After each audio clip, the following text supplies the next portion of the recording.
Hello, everybody. Welcome to the Buckeye Weekly Podcast. I am Tony Gerdeman, here as always with Tom Orr. Tom, how's it going? Well, Tony, since the last time we spoke on a podcast, which we did in person inside the Woody Hayes Athletic Center, we are now speaking in places where it is probably about 20 degrees cooler and the humidity has gone from 98% down to a much more manageable number. So, Tony, I am wonderful. I am truly, truly wonderful. Tony, how are you? Doing much better. You're absolutely right. It is nice to be in a climate controlled environment as opposed to a climate uncontrolled environment because that climate was out of control. I got a text, I think, on Tuesday from my sister in law. She's like, "You're not outside, are you?" Like, "Yeah, we're outside. Thanks." It was more humid, I think, on Tuesday. Like Monday, it was bad. It was hot, but Tuesday it just felt thicker. Like, fortunately, I wasn't out there nearly as long as you were. I was busy, and you were just hanging out outside watching some 7-on-7. Yeah, it was those camps. I always look forward to those camps every year because this is a time of year when you're looking for stuff to talk about and there's real legitimate stuff to talk about and shoot pictures of and shoot video of. And so those are great. And then there's always like one or two every summer where it's like, well, if it's 82 degrees, that's okay. It's hot, but it's not too bad. And then it's like, oh, it's in the mid 90s and the sun is beating down and we're on the artificial turf and it's real humid and it's 20 degrees hotter on the artificial turf than it is over on the grass. And Tony, I got to go check out whatever's going on those natural turf fields over there. I'm sure it's very important. It is amazing.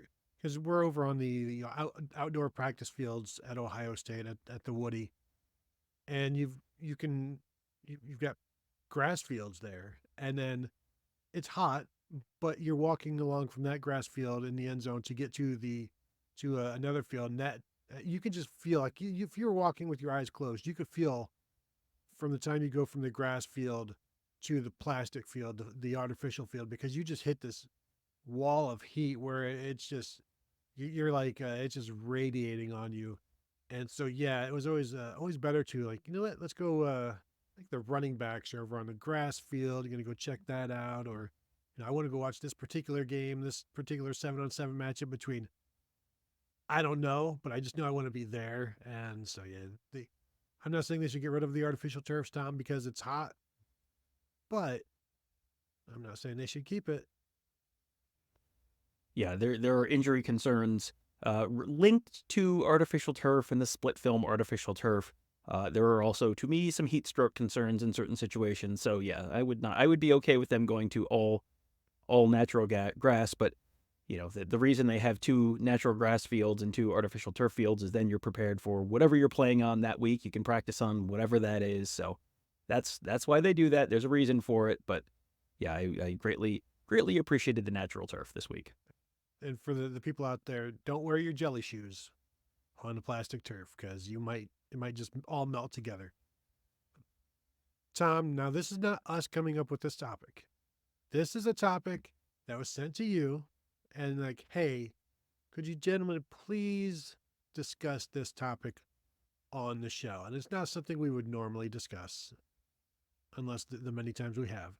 But this is somebody asking us to discuss this. So when we get the responses from Michigan fans about, rent free, co-parter, we're doing a service here. We're answering a question. We're discussing a topic that was sent into Tom, and it is this from @OL_Pete 1926.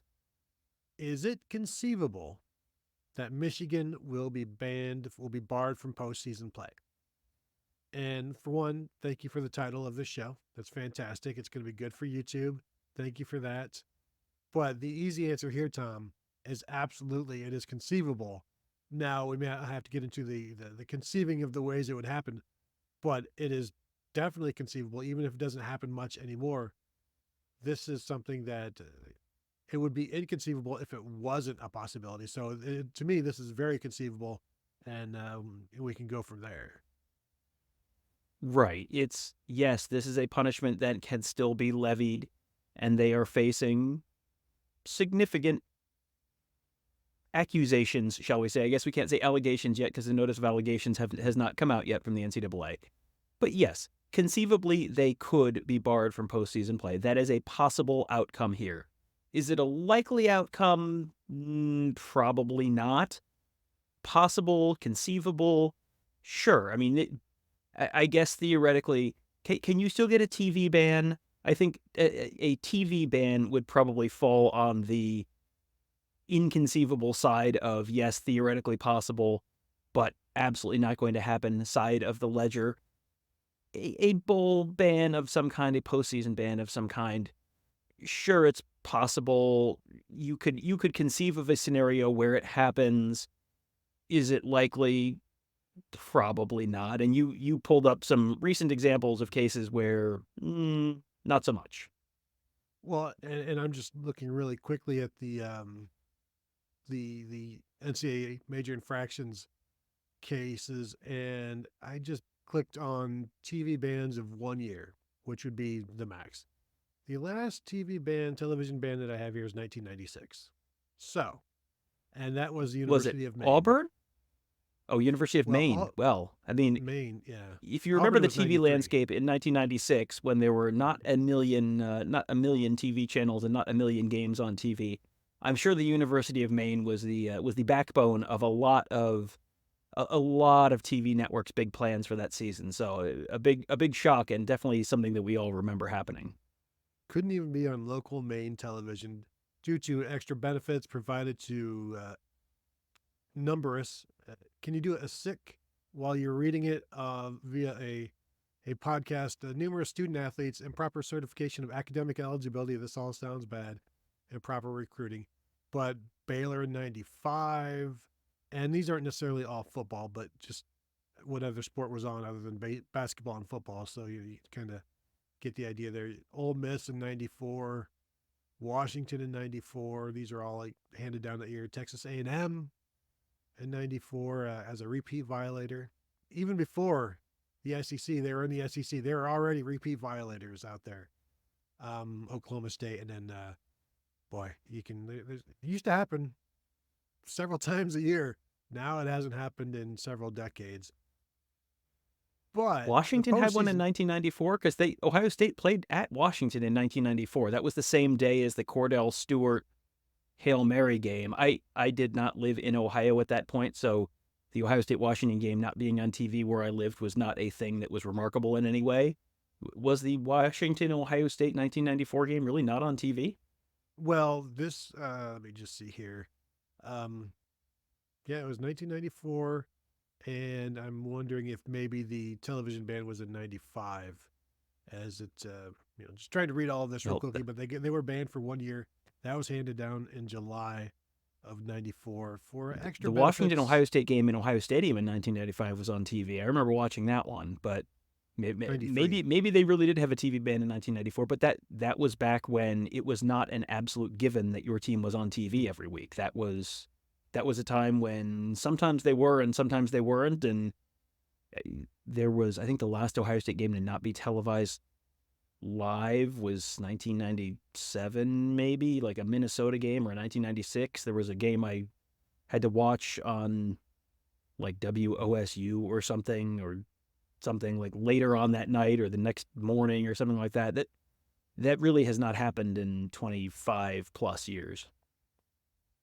And with this database, you can look to see like, okay, when was the last postseason ban handed down for any sports, and it's been since 2022 that the NCAA has handed something down. There have been other self-imposed postseason bans when you kind of feel like you're going to get it anyway, so you try to be the bigger man or the bigger person. In this instance, the two most notable and egregious football cases in the last few years have been Tennessee and Arizona State.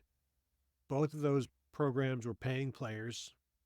The allegations and the findings that their players being paid, which is before the Michigan gigantic cheating scandal, paying players is basically the worst thing that you could do other than gambling. And so using this as an idea for what may happen, Tennessee did not get a postseason ban, but one of the reasons is because they were very forthcoming and helping to to fix this. And it also helped that they wanted to get rid of the head coach. And so they were very proactive in getting rid of Jeremy Fowler. Arizona State self-imposed a ban. Um, and so the question becomes, would maybe Michigan ever self-impose anything if they see things going the wrong way? And I'll have to see when did Arizona State actually self-impose their ban? Was it after like an 0-3 start or something like that? Was it during the season? I can't remember. Like they weren't going to have a great season because I think Jaden Daniels was already off to LSU at that point. Yeah, that happened. I don't remember if it was right before the season or a couple weeks into the season, but they self-imposed it at a point where it was like, well, you're going to go 6-6 this year anyway, so who cares? That was a little later in the process. The interesting part of the Tennessee thing in 2022 is there were two factors that went into this, to Tennessee not getting a postseason ban. One of these applies directly to this Michigan case, and one of these very much does not apply directly to the Michigan case. One of them was, you quoted an article here from the Knoxville News. The new NCAA Constitution, which went into effect on August 1st, 2022, encourages leniency towards programs that root out cheating themselves and discourages punishing current athletes for violations committed by former coaches and athletes. So, obviously, discouraging, punishing current athletes for violations committed by former coaches and athletes, that would potentially apply here because Michigan's coaching staff, a huge chunk of them are off to the NFL. They lost a ton of seniors off of last year's team. So that would obviously apply. Now, how does that mesh with the idea that was getting screamed from the hilltops last fall that you can't possibly punish any of these players now? The investigation's not done. So then it's like you can't punish us now and you can't punish us later, so I guess you have to let us go scot-free. That's that's certainly one argument there. The other piece of it is, continuing this Knoxville News article, in the new approach, cooperating schools are supposed to get lighter penalties and bad actors are supposed to get harsher ones, and UT considered that in its strategy to aggressively aid the NCAA investigation. Now, Tony, we have seen that Jim Harbaugh has not really cooperated with the NCAA in either of its recent major infractions investigations there at the University of Michigan. We have also seen, University President Santa Ono tweeting bet and stuff like that. I would say that Michigan's cooperation in this matter has probably been slightly less than exemplary. So I'm not sure how much that's going to carry over. But on the whole, I do think the idea that you don't want to punish future players for, past actions is, that is certainly a viable one. I would be interested in knowing how many of the people who are currently, making that case for why Michigan shouldn't get punished now, how many of them feel that Ohio State was unjustly given a bowl ban in 2012 for actions taken by players who were no longer on that team. That's, that's probably a little bit of a separate conversation, but it's, the rules and the application of the rules has certainly changed quite a bit over the last decade or so. It has, and the new rule that, as you mentioned, went into effect in 2022 August to just, hey, let's try not to punish the future players, the existing players, and punish instead the bad actors more harshly. And the thing is, not all of the bad actors, we'll see what the allegations say, but many of the bad actors are gone. Jim Harbaugh is gone, and a defensive coordinator is gone. So Connor Stallions is gone. So, and when I call them the bad actors, they're involved in this in terms of their names. And Jim Harbaugh is the head coach. The coordinators are taking direction or, taking the word of Connor Stallions on the sidelines. So there's a connection there. And I don't know how open any of the coordinators have been in any of this. Jim Harbaugh has not seemingly been available to talk. Certainly not available to be punished. So, you can go hand down whatever penalty you want to. You can give him a 10-year show cause, and they might, but it's not going to impact him in any way. So he would probably, if you want to give all of the penalties to me, please do so. And or maybe Ward Manuel. If you want to, Jim Harbaugh's probably like, if you want to give Ward Manuel a 10-year show cause, but the idea that they're just going to take this out on Jim Harbaugh is kind of an empty thing for the NCAA. Now, it may be a good way for the NCAA just to wrap this up and move on. I do wonder the NCAA's, how tired is the NCAA of losing court cases? Is this, is there an opportunity to win something here against Michigan? And do they feel like lashing out? Do they feel like doing something like that, or do they know at this point that every penalty they hand down, there's going to be an appeal? Is there a lawsuit after that as well? And it's like, is that even worth the kind of fight in terms of if you put somebody out of the postseason? I don't see a program like Michigan or anybody taking that, just sitting down. No, I wouldn't expect them to take it sitting down. I also think that there's a little bit of a line between a lot of the typical NCAA cases. Let's just use the, case from Ohio State, but she's Louise, 14 years ago at this point. That was exchanging memorabilia for cash and services, so like tattoos. Tony, what a quaint time when that was big enough to get you on the cover of Sports Illustrated, which was a thing that used to be a thing at that point, just in case you're wondering how long ago that was. This is a little different. This is not a everyone does it thing. This is not a, well, the courts have said you can kind of do this kind of thing, so we really can't go after this anyway because it's related. And we've lost a bunch of court cases, and we've had, state legislatures saying you can do this kind of thing. And you're working in a little bit of a gray area, or you're working in sort of the black market related to the legal NIL market. This is something that is, this is objectively cheating, objectively against the law. So this is a little bit like, baseball players betting on baseball, where it's like, yeah, you've got Major League Baseball has gambling partnerships, but at the same time, you are still getting baseball players suspended for betting on baseball, and there's not really a recourse there. So I think this would be a harder case for Michigan to just say, nuh-uh, not fair, and get those whatever the penalty is, get it wiped off, because it's not, this is not the typical everyone does it, bagman, under the table, illegal payments kind of thing where you're working in areas that are sort of related to legal areas. This is pretty clearly a big, dark, red line in between these two things. And you saw that in terms of the response from other coaches and other programs. You saw that in terms of the response from Big Ten last year. You see that in terms of the response from the NCAA fast-tracking the investigation. So, I think it would be very hard for Michigan to, whatever the punishment, whatever the allegations end up officially being in the notice of allegations, and whatever the punishment ends up being, I don't think that's just going to be a gimme for Michigan to just go to court and say, nope, we're going to just not have anything and it's going to be fine, and just get everyone to say, yeah, sure, okay, turns out you're right. I don't think that's going to be quite as easy as you might think based on the NCAA's recent court record.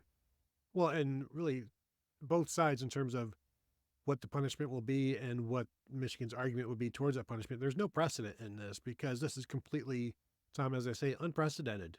This cheating scandal, where you can't look to be like, well, when Auburn cheated with their illegal sign stealing scheme back in 2004, this was the penalty. This is not something that to this level and this scope has been done before. And so it is completely different. So it would follow that there may be larger penalties, different penalties, new penalties that would happen.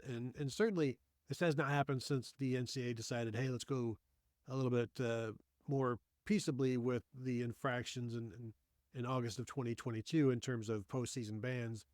And it is interesting that there have been no NCAA handed down postseason bans since that went into effect.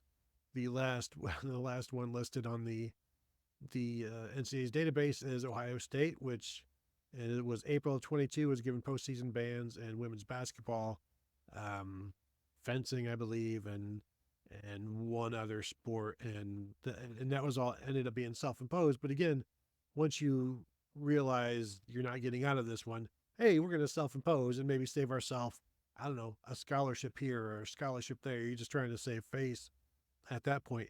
And at no part in this has Michigan acquiesced. They've always been very steadfast and defiant in just about every way, other than appealing any kind of suspensions that have been handed down, or they've just agreed to that. Now let's not confuse the two NCAA cases going on with Michigan. They're two different suspensions, but Michigan has backed down when they've talked tough, so maybe they would back down again later on down the road. And so, Tom, let's go ahead and bring in this Chris Partridge thing and just open this whole thing up. So John U. Bacon, you guys may know him. You should know him. Has written about Michigan for many, many years. One of their insiders there has a lot of connections. Fantastic author. He tweeted out a series of 3 tweets on Tuesday, and I'll just read these all as one, and we'll go from there. So it says here, not looking for football scoops these days, but I occasionally hear one anyway. From insiders, Chris Partridge, who is the former Michigan linebackers coach, who was fired amidst all of this counter stallion stuff for allegedly speaking about the case or perhaps destroying evidence. There are a bunch of different allegations there that were going on. But anyway, from insiders, Chris Partridge retained Tom Mars, an attorney, and a Michigan lawyer a few months ago. They're, quote, digging into how and why Ward Manuel fired Partridge without any investigation or opportunity for him to tell his side of the story and what Manuel told the Board of Trustees about the grounds for termination. There will be stunning new information, and they're apparently getting close to filing a lawsuit in federal court. As always, we shall see. No telling what's actually on the table until the suit is filed. But a heads up that the Partridge case apparently ain't over. And my first thought when I saw this was this will never go to any kind of trial. This is going to be settled so quickly out of court because Michigan doesn't want to have anything out there and nobody wants any kind of discovery. But then my second thought was Tom Mars is involved, and he's Jim Harbaugh's attorney. So this is in no way going to put Michigan, the university, or Jim Harbaugh in a poor light. So this is more about putting Ward Manuel in a bad light. Yeah, we can do some criminology here. There is one person other than Chris Partridge on the Chris Partridge side who is named here. So I have a guess who told John U. Bacon this. I can't tell you for a fact that that's where it came from, but I would bet a shiny nickel that is probably where that came from.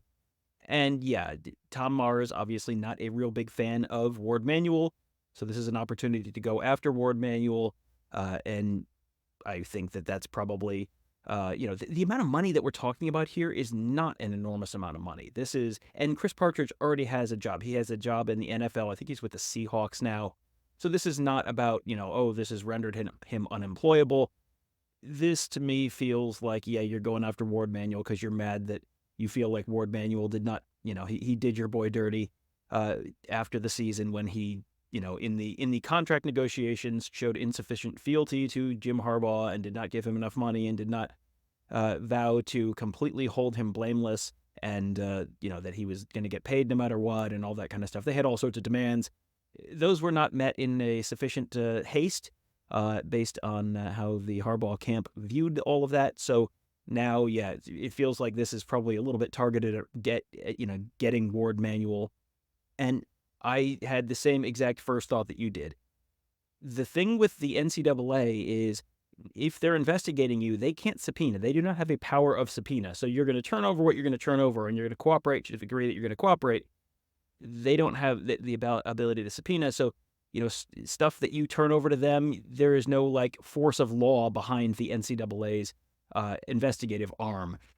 If you are in a court case, a judge can, and you don't turn stuff over, a judge can come after you for that. You could be held in contempt of court or whatever else. So there's while it is not a subpoena, there's a little more force of law behind the discovery process in a civil case like this would be.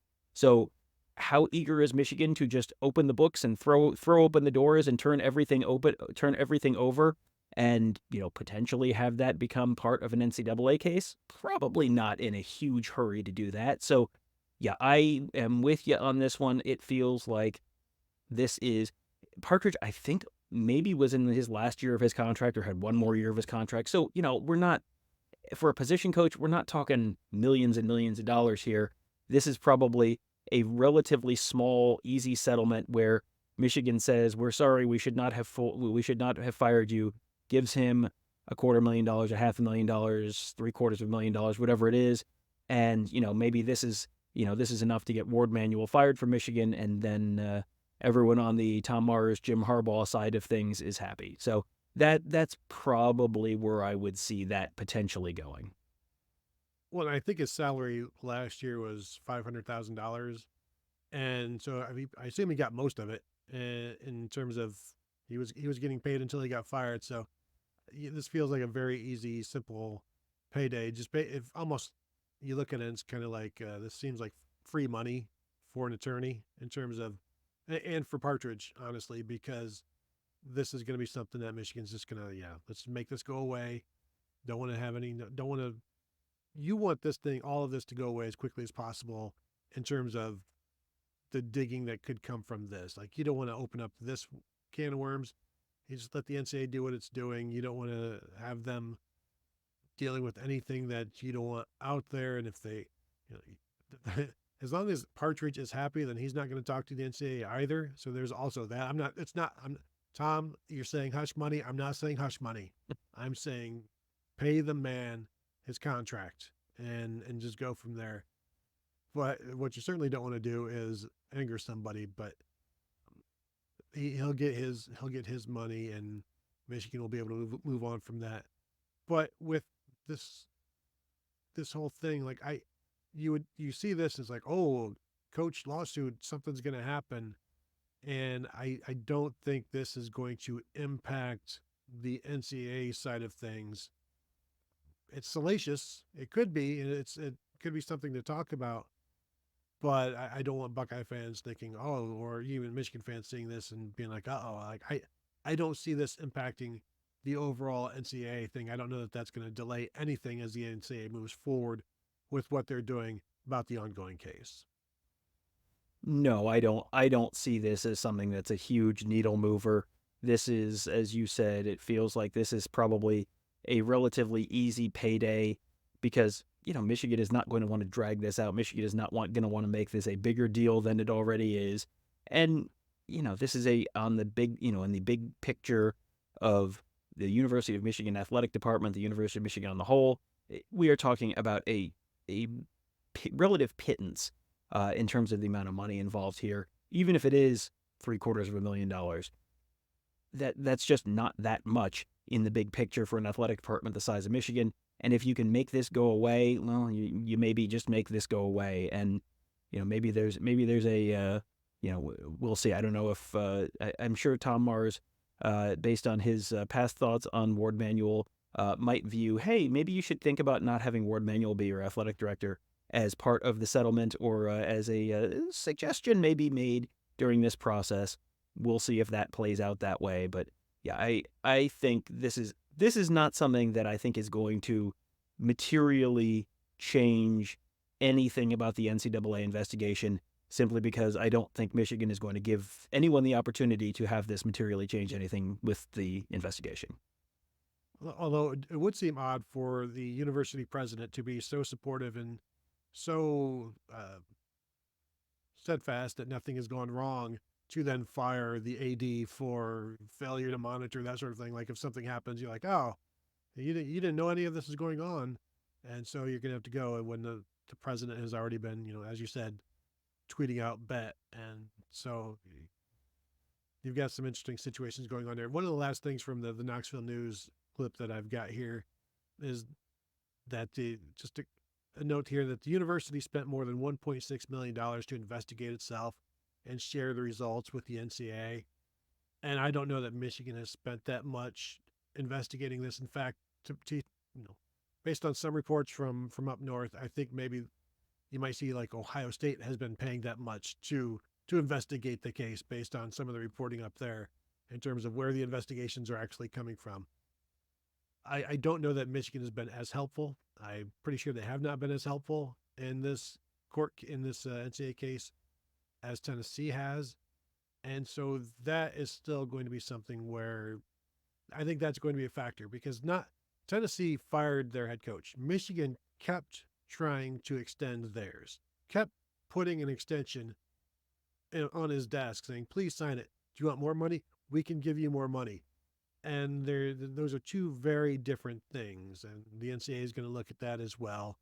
And it'll ultimately come down to what they find, as it should. and they'll go from there. But Tennessee worked with the NCAA, and they didn't get a postseason ban. Michigan, to this point, has really not been as forthcoming, not nearly as forthcoming. And so I don't think you can use the Tennessee case as a guideline in terms of, well, what you think the results are going to be. Because again, this is a completely different infraction and it's a completely different response. And so you may get a completely different answer from the NCAA. Right. And the fact that the head coach is responsible for anything that happens underneath him, and that the head coach, the NCAA, in the last major infractions case, talked about how not cooperative the head coach had been. Well, not cooperative. One party had been, Tony. Who was it? Well, it's impossible to say who that could be. I'm going to guess that that same party is probably not going to be overly cooperative with this case as well, especially since that party may be currently in Los Angeles coaching the Chargers. So yeah, we'll see how this all shakes out. I do think, to your point, I think that the fact that Tennessee got its I don't want to say got away with it, but certainly had a lighter punishment, a more lenient punishment because of their cooperation. A lot of that cooperation had to do with the fact that I don't think there were a lot of people in Tennessee who were super excited about Jeremy Pruitt continuing to be the head coach of Tennessee based on on-field performance. I think that you're probably, the fact that Michigan did seemingly want to have Jim Harbaugh continue to be its head coach, or many parties involved at Michigan did seem to want to have Jim Harbaugh continue to be their head coach. They have maybe not, they certainly did not serve Jim Harbaugh up on a platter the way Tennessee did for Jeremy Pruitt. So there are pieces of that, as we said off the top of the show. Yeah, some of the don't punish the future players for the past players' transgressions, or past staffers' transgressions in this case. That is certainly going to potentially apply you were very cooperative, so therefore therefore you're going to get a lighter punishment. That I don't feel like is probably particularly applicable in this case. And the last thing here, Tennessee lost. They had some scholarship restrictions, as we saw. Tatgate brought some scholarship restrictions. The thing about that is, like, you can't just. I don't know that you can just rely on that anymore, because a school can get around that with NIL. So if you want to be like, you know what, let's not do the postseason ban. Let's just take 5 more scholarships a year from them. That's not really a punishment. That's as much a punishment anymore as vacating wins. Now, vacating a title is completely, I think, is something different. But taking away scholarships doesn't really move the needle for me anymore, or probably for any schools that are of Michigan's level, Ohio State's level, Alabama's level. Go ahead, give us, you want us to operate on 75 scholarships? That's not going to change anything we do.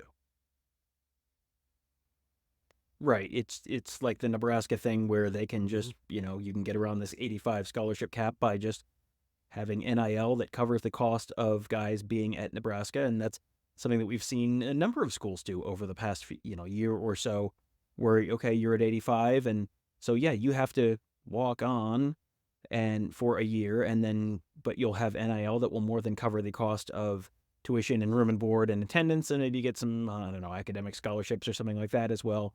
So yeah, that is not the absolute, getting the boom lowered on you that it used to be. That was something that absolutely killed Penn State in the wake of the Jerry Sandusky case. Was they had, I think, 65 scholarships, something like that, for a year or two, and it took them like almost a decade to build back a competent offensive line after they lost all those scholarships and lost all those players and got so thin in the lines.